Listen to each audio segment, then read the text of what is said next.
We're live. Yay. Check YouTube and Insta. We should be. It's been working fairly well. Oh, that's why it doesn't look as good. I don't have my good camera on. I just look like a regular webcam today.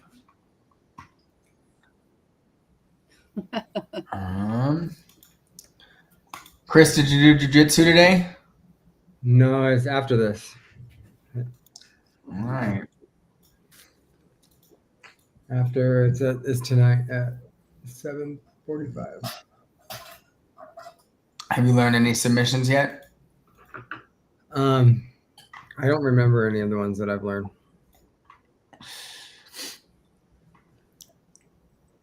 That's what happens. Just playing defense. Yeah, that's how it goes. But it's because I keep traveling, and so I don't train for 3 weeks, and then I come back. I'm like, what was I doing before I left?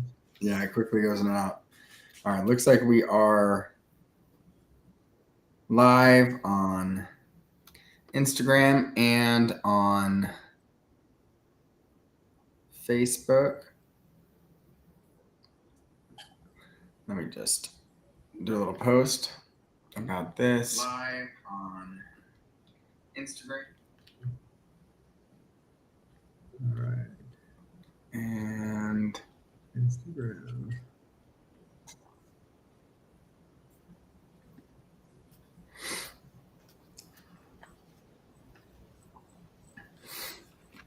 Rachel, do you do any combat sports?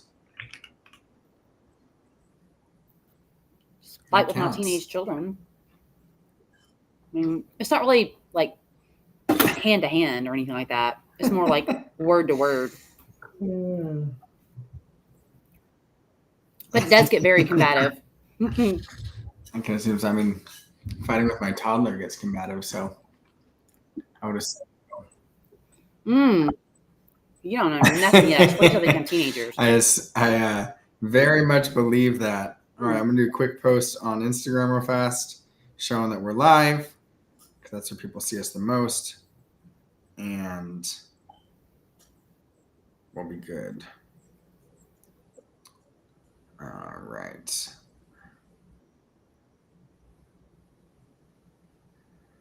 We're live.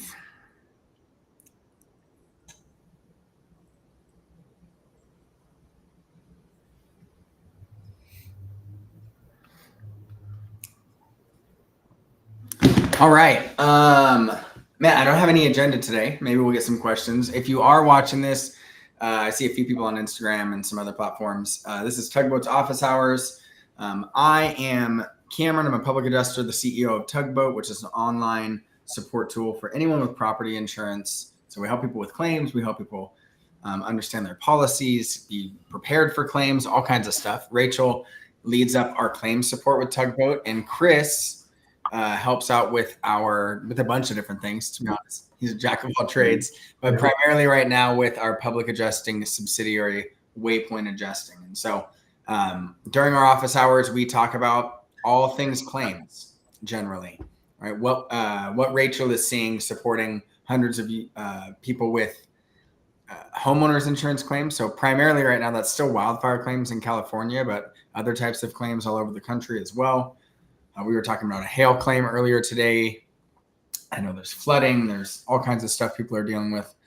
And Chris represents homeowners directly, which means he is talking to adjusters and strategizing and negotiating himself. And there's a different dynamic that happens with each of those roles. At Tugboat, we have this really wide view and experience of what's happening with claims because we see how insurance companies treat people when there's no public adjuster. We see how they're treating people at the beginning of a claim, when a claim is denied, and then even when a public adjuster or an attorney is involved as well. So, man, I feel like we've learned a lot this year. Maybe one thing that we can talk about until we get any questions, if we get any questions, is, and I know this has been a topic of conversation before.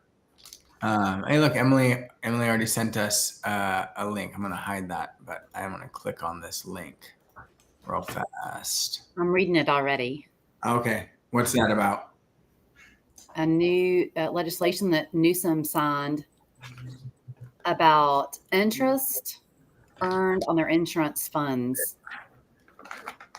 Oh, interesting. Like that the homeowners are going to be are allowed to earn interest on their insurance funds. Mm-hmm. Yeah, that'll be, I mean, for the average homeowner, it's not going to be a lot, but it's definitely something for these large total loss claims. Earn interest, how? For the money that sits in escrow, essentially. So usually it's in a non-interest bearing account. And I remember it being talked about early in the fires that they should essentially give families this money as soon as possible so that they could hold it in their own account, in a separate account that could bear interest for them. Interesting, because that like falls into the territory of them making profit on their insurance claim. Yeah. And there's obviously been some more flexibility around this. I think likely there's some acknowledgement that all these homes are underinsured, right? And they have Fair Plan and they have all these horrible policies that don't protect them enough. And so nobody is winning when it comes to their wildfire claim in the end, it would seem. So that is most likely why that is. I'm actually going to plug in though just realized I do have my better microphone. I'm going to plug that in so I can at least have that working for me while we do this. Let me see if this is on. Can you guys still hear me? Yep. Cool. Yeah, but it has been an interesting year in claims, and maybe the last couple of years, because I mean, Rachel, you and Aaron and I were just talking about this earlier. There are these big changes that feel like they've happened. And I know, Rachel, I know that you're fine. I think being pretty open about talking about this. Like it's hard to accept them essentially, right? At times as people that all three of us, plus Aaron, my other co-founder, right? We all worked for insurance companies. And at some point, I know for Chris and I really enjoyed that job and felt like a deep purpose in it. I know you did. Even when you stopped doing it for a time, right? You didn't stop doing it because, as far as I understand, like that you had lost kind of that passion for it and that belief in that role. But now, I mean, I see more people that are discouraged that work on the insurance carrier side. And it does seem like there are new or exacerbated issues that have come up over the last few years. And Chris, one of the things I said earlier when the three of us were talking about it, Aaron and Rachel and I, was that, and this is probably an overgeneralization, but we came into the industry, so Chris, you and I in 2017, what seemed like kind of at the tail end of insurance adjusting, independent adjusting, being fairly consistent for like the previous 2 decades, meaning an independent adjusting firm did independent adjusting. They didn't do a lot of other things, right? Which meant that they sent out field adjusters primarily, and they maybe had file reviewers as well. And the fee schedules, though they had some variance, like were somewhat similar, right? Even when we first started, you would find one fee schedule from a carrier that was like, oh my gosh, I can make $100 more per claim with this one. But they were all still fee schedules, right? It was so rare during those first couple years that we worked that we saw like a daily rate, other than like, I think the first time we saw that was State Farm claims with Pilot at some specific storms. And we're like, why would we ever do that? You'll make so much less money as an independent. And so anyways, it seemed like things were changing then. And what it seems like now, 8 years later, is that things have really changed when it comes to independent adjusting specifically. And the examples that, and Aaron and I, whenever we talk about this, we'll always point back to the incentives that are at play. And it's seeming like those have really like been brought to bear, right? And showed their ugly head with how so many of these companies are operating. And again, I guess none of what I no one thing that's happening is even particularly egregious, right? I'll talk about probably that most of them have taken giant private equity investment or been acquired by them. Like that's not necessarily like an evil thing or a bad in and of itself, but what happens after that to drive profit for an independent adjusting firm before it gets sold to the next private equity and what the motivations are there seem to change. So maybe let's have a conversation a little bit. I'm curious, Chris, for some of your thoughts. Rachel, we've talked about it a bit, but you can talk a little bit more. What does it seem like is different with adjusting, especially, again, we've now seen hundreds of claims with the wildfires. Why are these ones so particularly frustrating in certain ways, right? Why are we seeing, Rachel, I would think that you would say like it is honestly surprising how consistent it is across all of these claims, across all of these carriers, that people are having almost the same exact issues, right? That seem bigger and more difficult to overcome than they've been before. So, Chris, I'll throw it to you first. What was your impression when you came into independent adjusting, right? When we started in Houston at Hurricane Harvey, what were your thoughts about the job, and what shifted in the time between you started in 2017, you became a public adjuster, I think in 2021. And then even since then, the industry's changed some more over the past 4 years. But tell us like your early thoughts about the job and the field of adjusting, essentially. Early thoughts, like right away coming into it, was I am here to save the day. It's kind of like the feeling that it was like, we're here to do good things, and at the same time here to make a bunch of money at something that we didn't need a lot of training for, which was really confusing to me. It was like, wow, I can make a lot of money and I'm doing something really good and I don't have to even know what I'm doing. This is crazy. When we say a lot of money, like it was realistic for us to come into the career and make six figures your first year full-time doing it. Within like 4 or 5 months, sometimes depending on your work ethic and who you ended up with, you can end up with that 6 figures in 4 or 5 months. And so there's already a lot of like interesting incentive. There's a lot of emotional incentive and money incentive and stuff. And so coming into it was a very emotional experience, which I say that for the purpose of like, there's an indoctrinating phase of coming into working as an adjuster, especially back then, where it's just like, wow. And you're getting all these guidelines and rules and everything. And so my first impression was, we're here to do the good work. Here's all the rules that the carrier gave me. This is how construction works. This is how you help somebody get through a claim. And then realizing real quickly how little we knew about it, and that we had to learn really quick, and trying to get to the point of where the transition was, where I realized, oh shoot, like maybe we're not as much the good guy as I thought we were.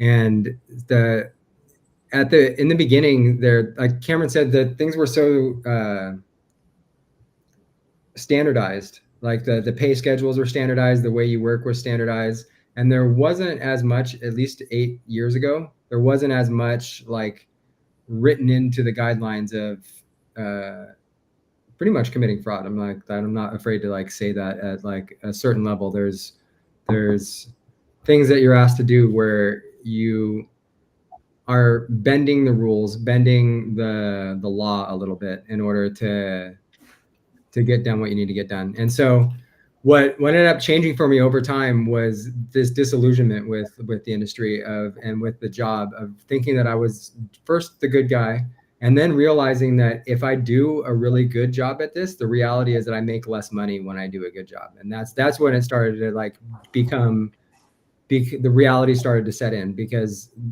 the way you do a good job is you spend more time on each thing, you understand more, you spend more time learning. And then eventually the guys that were making a lot more money than me were fast. They weren't good, they were fast. Yeah, and I would say I'll emphasize that as well, right? There were always people that made more money than both you and I, because of how efficient they were in claims handling, not how accurate they were. Yeah. in claims handling. Yeah, and then so over time, and it took a while. It took years before it took like 2 years before I even understood what the job is. And so I'm trying to paint the picture here of like you come into something, and where a lot of these adjusters are, a lot of them are there for 1, 2, 3 years, and by that time you're so indoctrinated to this way of thinking, you don't realize that there's another that you're actually kind of hurting people in the claim.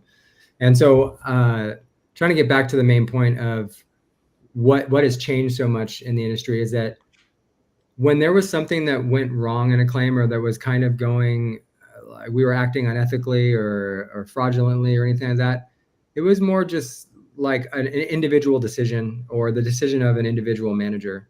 And it was not as systemic, whereas the problems that we're seeing in claims now are extremely systemic. Like we have hundreds of clients that have the same exact problems. And so things are coming from some higher level of instruction on how to do things. Does that kind of get to the point of what you're trying to do? I'm kind of all over the place, and there's just so many years between then and now, and so many things that have happened, and so many things that are disheartening about what's happening right now that I could speak on. But yeah, mostly what I've seen that has changed in the industry for me, and what finally made me leave, is when I guess one of the big things is I felt valued, at least by the company that I was working for. I felt really valued at the beginning by the companies that we were working for. And even the bigger firms that we were working for, like I felt really valued by our manager, our pay schedules, and all of a sudden the pay started to drop. We were being asked to do more and more things. So we were being asked to accomplish more in a day while being paid less, with threat of, we're going to give these claims to someone else if you don't comply. Yeah. And that's when it started to change for me. And yeah, I think that some of those being explicit, I remember those from supervisors. Yeah. Rachel, tell us about, I know your experience is unique to Chris's and I, a little bit different. So what was your experience coming into the job of being an adjuster? Just tell us about that. Oh, I also had no experience. It was kind of fantastic. My parents are do-it-yourselfers, so I do have an intimate knowledge of things. But I was a licensed adjuster before I ever, for a year before I ever tried to get a job. I'm one of those people, I will research the heck out of something before I actually pull the trigger. I've got an extreme fear of failure, and I've never actually tried anything that I haven't turned out to be good at. And so it was a very calculated decision. And I also came to maturity. I wasn't a 20-year-old, you know what I mean? I was 40 when I started. And so there was wisdom in that, and there was preparation. And so I had somebody told me to write an estimate, and I had practiced, done Xactimate, and I still was shocked. I don't know how to start it. I know how to play around, but how to start an estimate, and what do I estimate for? Because I'm inside on a desk. I've never been to this person's house, and I started out with a firm who's not known to pay well, but a lot of people cut their teeth there. A lot of adjusters. And I don't regret the experience, but they started doing, okay. I started in August, and at the end of November, I was the last of 8 people in the building, which I wasn't actually in the building, but pretend I was in the building because it was COVID. And I was one of 8, and 6 of them were managers. And it's my first go. So I beat out 100 other adjusters to get this coveted spot to last through the season, through the off season. I'll pause real fast. So people know, all 3 of us worked as independent adjusters, which means it wasn't a salaried job. We were paid per claim, or maybe per day, for the independent firm that we were working for, which meant as claims slowed down in areas wherever we might be working, that a lot of people would just be either sent home or being like, hey, we don't have any more claims for you for this storm, right? And so independent adjusters have to go searching for work a lot of times. So what you're saying is that for the event that you were working, right? This storm or whatever it was, this area that you're working in, it had a ton of claims and a lot of adjusters. And as it phased down, you were able to stick it out, right? And be there longer, which meant that they seemed to value you there. Yeah. Yes. I was valued by my manager, like not like the company. Like I was just a number, which I happen to still know, but that's how they train you. Like, this is your number. You have to clock in with this number. And I work hourly. So most desk adjusters work hourly. They bill to the insurers for the day, but we get paid. We bill hourly. It's a ugly word. It's awful how they bill at that particular firm. But so I made it to the end of the road. And so December, January, I'm cleaning up. Like, all we're doing is taking overflow from the staffers, because those, whatever claims were fully resolved, they call it spun out to the staffers whose claims also were, their load was also shrinking because they were closing claims as well. We were also required to close like 3.5 to 4.5 claims a day. Like, where they got that number from, I don't know. And I mean, you guys that have claims, how it's not time all the time to close the claim. And then all of a sudden it's time to close 10, but it's not, that was your metric, that you were measured upon that. And, anyway, so I'm at the end of the road, and I'm just cleaning up. And then the firm started some internal shenanigans with how you requested approval, requested authority, and how you asked questions. It got really, really. Actually, I gotta back it up. There was a big freeze event. And it's one of those times where I went to bed with 21 claims, and I woke up with 42 claims. And the next day I woke up with like 72 claims. And it was just insane how quickly they came. And while that was still going on, they decided to do some internal like kerfuffle of how we're going to make improvements while we all have, 50 claims. And that kind of pivot is not sustainable when you're working 7/12s. 84 hours a week is just not. And so that made me feel not valued by the company at all. And I absolutely said, no, I'm done. But thanks for the memories. And I'm out of here. And then I moved on to somewhere else, another firm. And after a little rest, and I loved it. It was a different carrier too. And I loved it. I had every manager I worked with, I loved. And I had a great experience. I learned a lot. There was a lot more, it was the same type of claims: freeze, wind or hail, hurricane, same type of claims, different metrics, very strange metrics. They didn't care how many claims you closed, as long as they weren't sitting open unnecessarily. They would go and do reviews and make sure. But at the end, I was in a different segment. It's really hard for me to track how things have changed, but I can see it from this side. I can see, like, I did not have a bad experience. I was never released. I released myself every time. And release means I decided to, as a contract worker, I could just leave. And so I did. And except for the last time when they reduced my position, the whole team got reduced. But how it changed, I can see where there's no real effort. And I don't know where it comes from, because I was told every time, for me, find a way to pay. And it would change during an event, because I always worked mostly catastrophe, but then again, I did travel the length of the whole tail of the claim sometimes. But it would change in the course sometimes. Oh, wait, we are doing this now.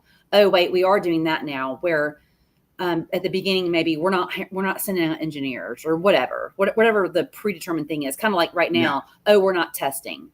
Well, after a couple of months, like, okay, this damage says we've got to do this. This is silly. And so they would remove that blanket statement. Yeah, we're doing that now for sure. Right now, this is not that. They're not pivoting. What they decided at the very beginning almost carrier wide. I mean, almost across every carrier. Mm-hmm. They are not pivoting. They keep saying, "Oh, we don't pay for testing." And it's unfathomable to me that you can get this far with all the public data available and still maintain that position. EFRU.LA, like that website that Eaton Fire, I can't remember what it's, I can't remember the neighborhood, but basically anyway, that there's so much public data available that proves you got to test for an accurate protocol to remediate. But these carriers are not changing their tune. They're still fighting. And to what end? I don't know. It's like they haven't yet decided what beans to count. Eaton Fire Rescue Residents United. Thank you, Emily. Yeah. So I would say like we all came into the industry, had, I think we were all lucky to find it, right? None of the three of us had previous experience that would have said like, hey, you should go be an insurance adjuster. I'll say one thing that comes to mind for me in the years that I was an independent adjuster. I remember when there were fee schedules, and I know there are still fee schedules, but when there were competitive fee schedules and they were good, the job was competitive. And so the people that got more claims than me, like they worked their butts off, right? And though they may have been more efficient than they were accurate, man, like it was a job, and I know it still is in many ways. Like adjusting is a job where you can make decent to good money at it, but if you want to, you have to work your butt off. You can't just sit back and make good to great money at it. You might be able to get an hourly job that pays more than other hourly jobs, okay, money, like maybe make a living off of it. But there was so much incentive before to be like, I need to get better at writing an Xactimate. I need to get more efficient at emailing with insureds, whatever it might be. And again, there weren't perfect incentives there, but the person that it drew into the job generally and who did well with it was people that really worked their butts off to do the job. Well would be a relative term. But anyways, I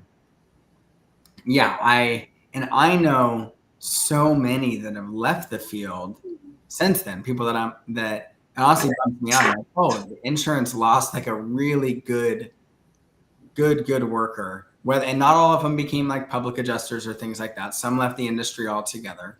Some went into like mitigation or testing or just something else that was less challenging, essentially. So I'll lay out some practical ways that the job has changed. And I think some of these practical ways are part of what affects how claims are actually handled now. So as I mentioned before, the primary way that independent adjusters, so real fast, there's independent adjusters that can get contracted by any insurance company. There's staff adjusters that work for a single insurance company. I'm only going to talk about independent adjusters right now because staff is its own thing and they're on salary. And most adjusters for these storms are independent adjusters. But anyways, so, and my experience was as an independent adjuster. So that's what we can, and all of us, so that's what we can speak to the most. But anyways, when I started, pretty much every firm that I could work for had fee schedules for the different carriers that they worked for. And that fee schedule worked like this. Depending on the size of the claim, you would get paid more, right? So $0 claim, so it's denied, there's no damage, no covered damage. That to call it $5,000 or $10,000 was a set amount, right? It's and that might be a few $100s. At that few $100 is going to get paid to your independent adjusting firm, and you as the adjuster are going to get some percentage of that, usually somewhere between 50 and 60%. And so you can make a couple $100 minimum on any claim you worked. And then if it was a $10,000 to $15,000, you got paid a little bit more, 15 to 25. These are the categories, the fee schedule that dictated how you were going to get paid. Well, within my first couple of years, I had the first offer to go get paid hourly somewhere.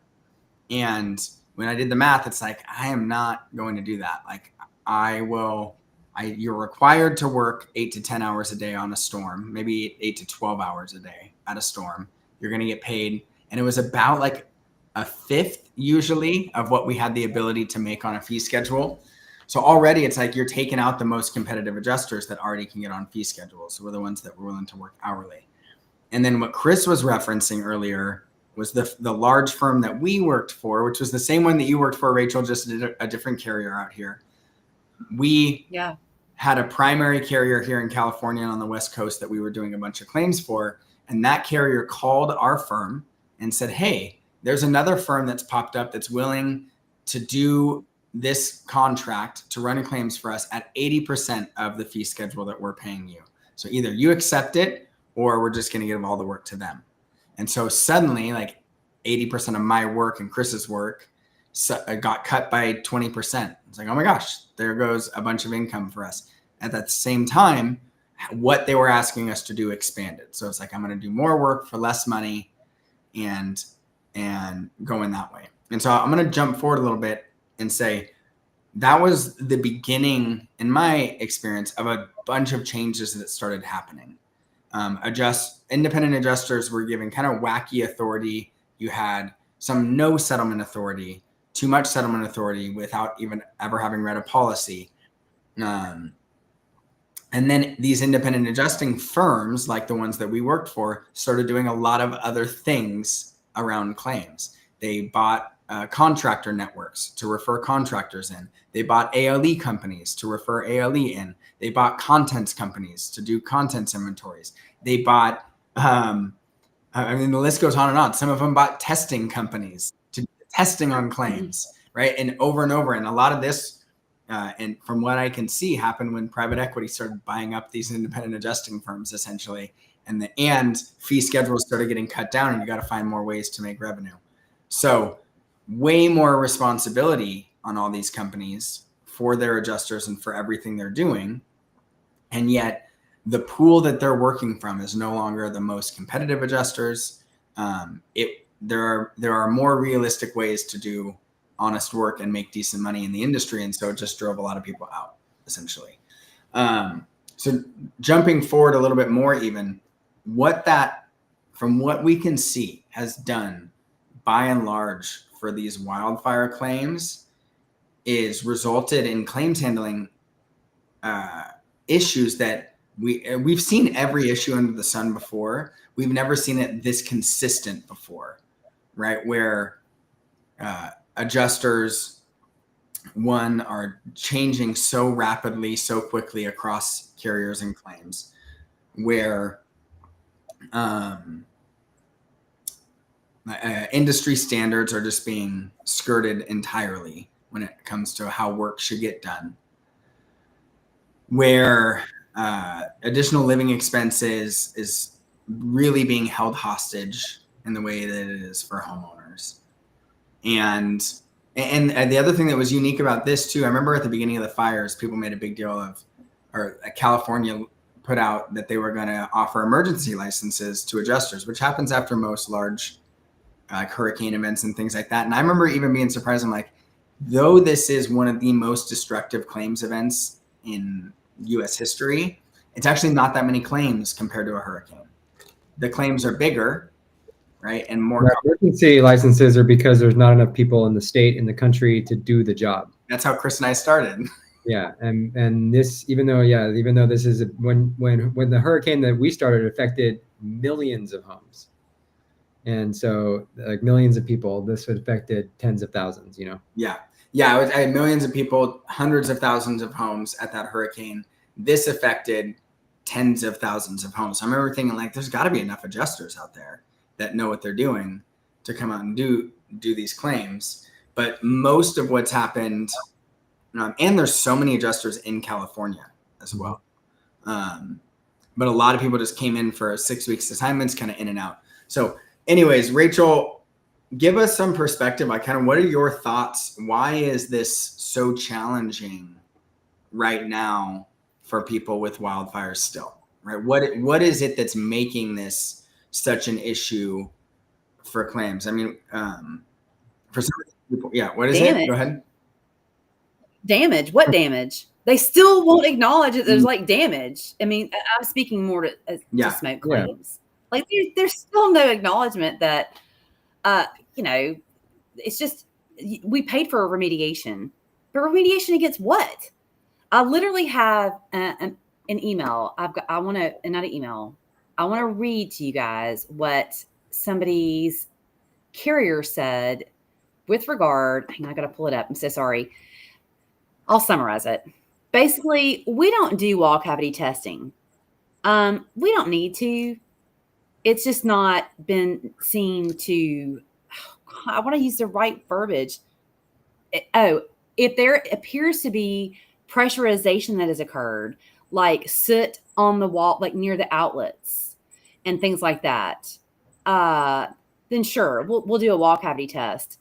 Guy sent a picture in of his outlet that had literal like ash, soot, char. I don't know what it was, like the little flippy switcher thing. I'm sure there's a very technical term for that, but I don't know what it is. It's covered on it. There's nothing.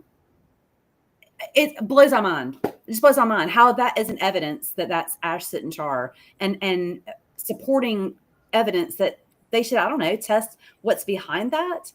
But they just like, it's fine. It's all fine. We're all fine. It's going to be fine. But it really is that damage. Yeah, it feels like a lot. There's a lot of like gaslighting happening. Like there's a lot of like them trying to get you to believe that your story, that you're crazy for thinking that you need an insurance claim. And I think that it's happening to the adjusters as well too. I think it's that it seems like they're being gaslit, and then by the company being like, all these people with invalid claims, there's not even any damage there. You can't even smell the lead. I don't even know like why they think there's lead there. Like it kind of seems like what it is. People like walk in there like, I don't smell lead. I don't know where you're getting this idea. And so they're just like, there's a lot of gaslighting that's happening and making people feel crazy for asking for what they need. Yeah, I had an adjuster say that he wanted to come back and look at the house to see if there was lead there. And I was like, what are you going to be looking for? Like it's a white test that finds like microscopic particles. I mean, sometimes it's visible, right? And like you can lead specifically visible. I mean, there's ash, shit, and char visible. Ash and char, but like testers will say like that the particulate can be darker and stuff like that when they can tell sometimes when they think there's going to be lead. All that to say, and I was just asking like, what are you going to be looking for when we go and look at the house? And I was frustrated because I'm like, I know what this is setting up for. Like, you can't see it. So when you go there and say that you don't see it and try to use that as evidence that it's not there, that is ridiculous. Like, this is a false pretense to begin with. Like, what are we doing? What are we talking about here?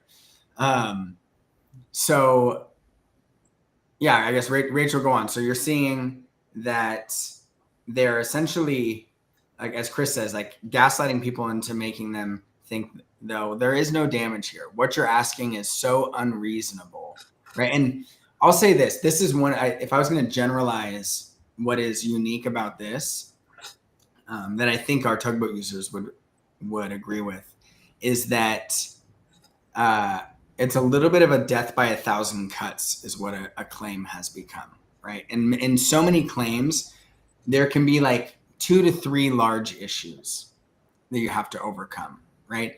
Maybe it's a water claim and it's like the quality of your cabinets, and are they going to pay for the tile floor that continues into the dining room or just the kitchen, like things like this. Like these end up being the big arguments on these wildfire smoke claims. And I always like to clarify, we're not talking about ones far away from the fire. These are all within the burn zone, essentially. What they're battling almost everything, right?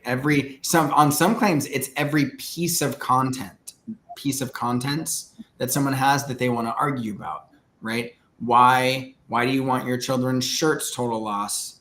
You have to justify that. And it can be that. And what can be exhausting about this is adjusters can take days or weeks to respond, don't address all your questions oftentimes. And so people just get exhausted because it's like, well, I'm fighting over whether or not my kids' stuff that was affected by lead should be replaced. I'm fighting over the cost of my additional living expenses and should they pay for my Uber ride that I have to take to work. I'm fighting over how many coats of paint. Like everything is a fight. I'm fighting over they're only going to pay for their vendors pricing, who is a third of the cost of everyone else. But we have these issues. Like every single thing becomes a battle. And so that is what's unique about the wildfires, I would say, is that it's much more a war of attrition than I've ever seen with a large claim event before, where these issues seem to be ubiquitous, essentially. It's the smoke being like smoke claims are hard anyway. Like they are. Like I don't care if it's 9,000 of them or one. They are hard to, but they do seem easier when it's just the one, because there's not this big catastrophic guideline that they spoon feed you at the beginning. This is different. Like if you have just one house fire, it's easier to get smoke claims resolved quicker. I've got one in North Dakota. Right before this happened, I had a smoke claim that was a fire next door. So like smoked up the house way less than any of these other smoke ones. They didn't even send an adjuster out. They just asked me to take some pictures and paid $150,000 for cleaning. Like no questions asked. And that was just because I got a good adjuster. There was no guidelines. It was just someone who was like, okay, yeah, I see that there's smoke there. You got some testing results. That's great. Here, let me just pay that. I'm not even going to come out there.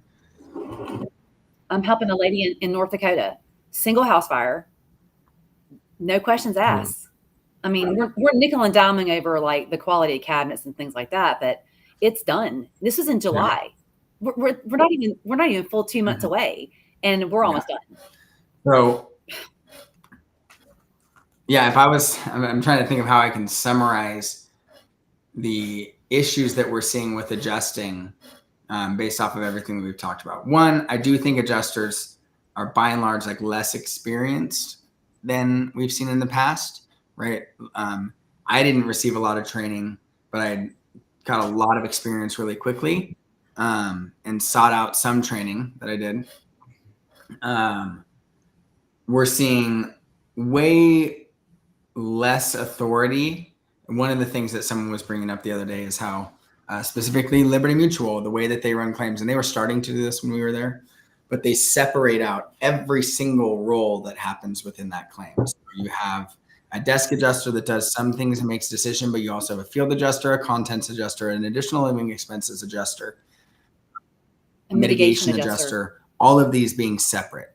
And so imagine on a smoke claim, you can have issues with every single one of those categories, and your dispute is now with 4 different adjusters with a desk adjuster ultimately that has the ability to say no to all of it when all is said and done, essentially.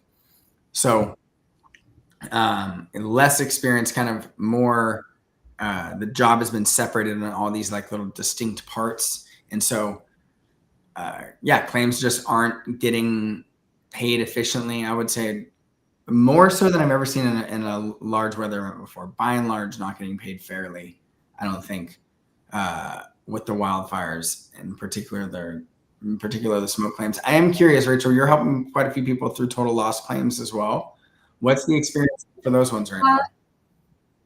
Yeah, I'm not helping. Well, it feels like not as many, just because they're kind of easy.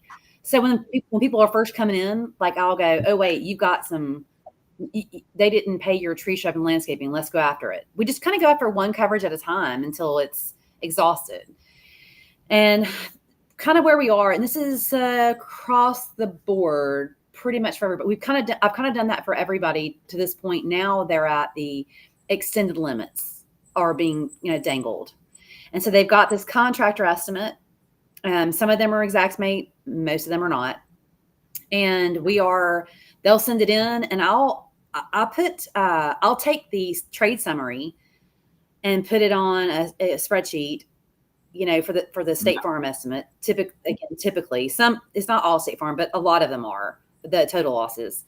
And then I'll take the contractor estimate and try to line it up as best I can and explain to the user, like, this, since your contractor doesn't use Xactimate, this is the closest you can get, because what's going to happen when you give this estimate to your adjuster, it's going to take them 6 weeks, because I've been there, depending on how many claims I had, it might take 6 weeks for me to reconcile it. And that would involve like trying to distinguish, like, why are you got this grouping of, like, I remember one specifically, they had flooring, finish, and like something else on the same category. But if you broke it up, flooring, it was actually on the insurance estimate, it was carpet, wood, and vinyl.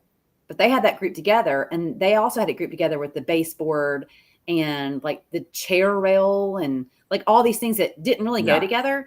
So I tried to like lump them together and still keep them separate and show that there's a difference. It's still a disparity, right? Still a disparity, but there's still everything's still accounted for. And I just explained that this, if you see something that doesn't quite, I always tell people to share it with their contractor. If it doesn't quite fit, maybe break it out a little bit further just to expedite on the insurance side. And that's been pretty successful. I call it a gap closer. I don't know what else to call it. But that's working for State Farm. And I kind of learned that from State Farm, because I was there. That's what tools were. Not tools, but like how they told me to reconcile it to make sure there was an actual disparity. So when I could call a contractor, I could speak intelligently about the disparity instead of just, Yeah. One thing that I think is going to happen. Sorry, I don't know if you guys can hear my dog barking super loud in the background. Yeah. Just a second. Let me yell at her with it on mute. All right, there we go. Maybe that worked. Maybe it didn't. Is that I think there's going to be a lot more lawsuits on these claims than like the average that we generally see, right? Even with tugboat users, generally we see 5 to 10%, 5 to 7% end up with a public adjuster. And I would say those ones that end up with a public adjuster, maybe 5 to 10% of those end up in a lawsuit, right? Is kind of the historic. Yeah. I would not be surprised if a solid, because a lot of these won't work for a public adjuster anyway, so they'll end up going straight to a lawsuit if they really can't, if there is bad faith, if there are things that really can't be resolved, and there are attorneys that are willing to take them. And I could see the percentage like doubling easily from what is typical, which is not a good thing, right? It's not good for the industry, and it's not good for the homeowners. We know this. A lawsuit takes another 2 years, generally. Yeah. I have people asking me almost every day, is it time? Man, no. I don't think it's time yet, right? I think a lot of these still have a chance to get resolved. I think a lot of people see a lawsuit as, and I'm not an attorney, I'm not offering people legal advice. If anyone ever asks if they should speak to an attorney, I just tell them, yeah, go ahead, talk to an attorney. If you think that I'll say, here's the information you should give them about the claim, what type of questions you may want to ask. But if an attorney is willing to talk to you about your claim, that's great. Talk to them about your claim. I know from experience that a lot of these claims are not large enough and are too complex for an attorney to really want to have to deal with, generally. So they want to wait until bad faith has been cemented or repeated and things like that. And I do think that most of these, even though it is a bit of a war of attrition, will end up getting resolved for the people that can stick it out, right? We saw this, Chris. We know people from the Camarillo wildfires that gave up early on their claims. I would say they give up is the wrong word. Early is still not the right word. It's just like eventually, because it's still been like 6 months or more, and they're like, all right, we're tapping out, and it's going to take a year to 2 years for some of these people to fully get made well. Yeah, so some people just decide, hey, it's not worth battling anymore over the dollars here. It's not worth my mental energy, so I'm just going to stop. And sometimes that bums us out as advocates because we're just not because even ones that we're not representing, right? That we're not going to make any money off of or any of these things, just because we know that someone, in our view, has a right to more indemnification, and we just want to see that happen. So, anyways, we can finish up. I am curious, and I think there's probably a more structured way we can talk through these issues that exist with adjusting. I know it was kind of roundabout and a little bit rambly us talking about it today, but so many of these things that we've talked about here over the last few months, whether it's the way adjusting has changed, or recently we had a conversation on the way that policies have changed, right? We've talked about the California regulations that are affecting these wildfires. These are all speaking to issues that are at the core that we're kind of talking around oftentimes, meaning the issues at the core of how insurance is functioning on the property side right now. Like underwriting isn't going well. Policies are sold as a commodity rather than this protection. And there's this big battle between the plaintiff side and the carrier side. It's just, it's not good, and it's affecting homeowners in a large way. And there's things that are at the core of claims and how property insurance is functioning that are causing this. And one of the things that we mentioned to someone yesterday, Aaron and I, was that as much as we talk about these problems as advocates, and it may seem like we're just dunking a bit on a carrier at times because we're frustrated, genuinely what we want to be long-term is part of the solution to this all-encompassing issue that is like the decline of property insurance and claims handling, right? How do we become part of that solution? We expose what some of the issues are. Hopefully we talk about them in a way that helps people understand, and eventually help have more and more solutions that help improve these things as well. So I don't know, anything you guys want to share before we finish up today? What do we think about the law, the legislation? I think it's a win. I read what Emily asked. I think it's a win. What did it say? Essentially, so this is a regulation that allows, from my understanding, from what you said, and I could be wrong here, that allows homeowners to hold on to their insurance funds while they wait for repairs to happen so that they can make some interest off of them. Nope.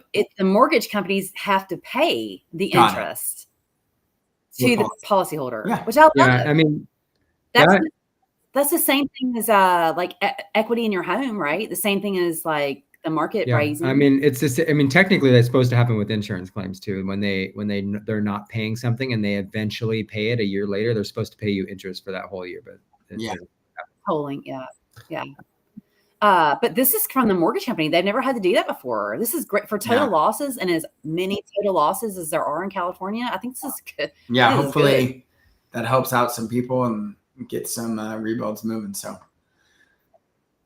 anyways, appreciate you guys. We will see you all next Wednesday, and we'll see what we have to talk about.